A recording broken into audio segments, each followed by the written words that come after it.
Selamat pagi.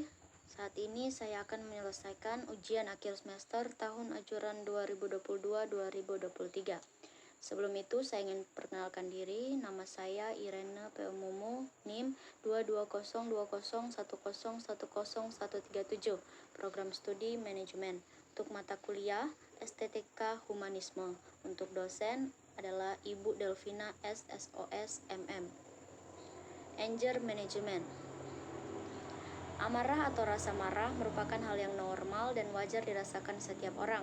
Umumnya, emosi ini muncul ketika seseorang diperlakukan tidak adil atau berada dalam kondisi stres, kecewa, dan khawatir.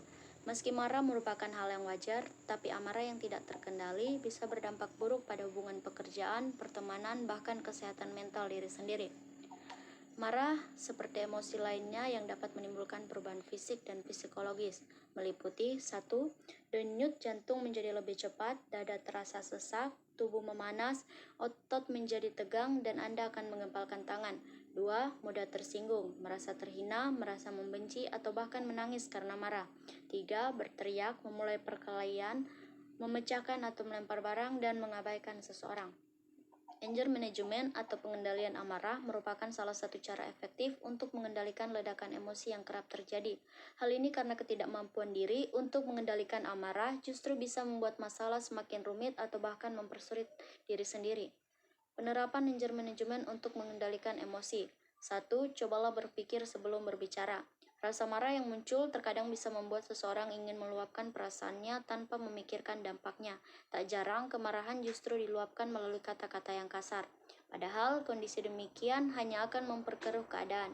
Untuk mengatasinya, kamu bisa menggunakan teknik anger management satu ini, yaitu dengan berhitung 10 detik ketika kamu merasakan amarahmu akan meledak. Setelah itu, jauhkanlah diri dari hal-hal yang memicu amarahmu. 2. Luangkan waktu untuk menyendiri. Anger management selanjutnya adalah meluangkan waktu untuk menyendiri. Menarik diri sejenak dari sesuatu atau seseorang yang memicu amarah bukanlah tindakan yang salah.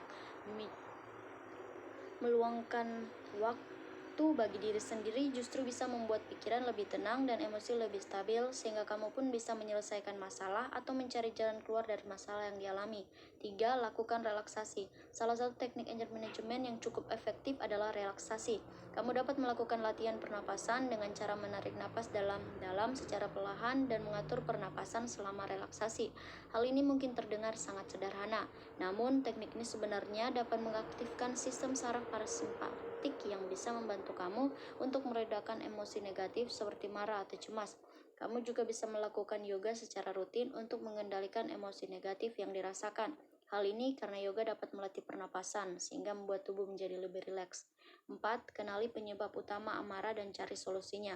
Ketika marah, tak jarang diri menjadi larut dalam emosi yang dirasakan. Bahkan hal kecil lain di luar penyebab utama bisa memicu amarah semakin menjadi-jadi. Sambil menenangkan diri, kamu bisa mencoba memikirkan kejadian apa yang menjadi penyebab utama kamu marah. Kamu juga bisa mencoba menuliskannya di selembar kertas, baik menulis tentang apa atau siapa yang membuatmu marah, kenapa hal tersebut memicu amarahmu, sejak kapan emosi itu dirasakan, dan apa yang ingin kamu lakukan atau perbaiki. 5. Curhat dengan orang terdekat. Apabila kamu merasa putus asa atau bingung dalam menentukan jalan keluar yang tepat, tidak ada salahnya untuk membicarakan amarahmu dan meminta saran kepada orang terdekat yang kamu percaya.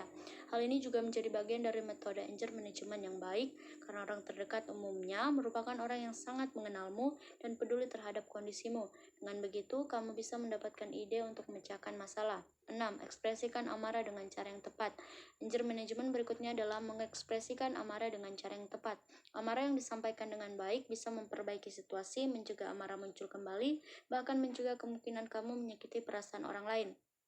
Setelah kamu berpikir jernih, cobalah ungkapkan tentang emosi yang kamu rasakan kepada orang yang telah membuatmu marah dengan cara yang tegas tetapi tidak konfrontatif.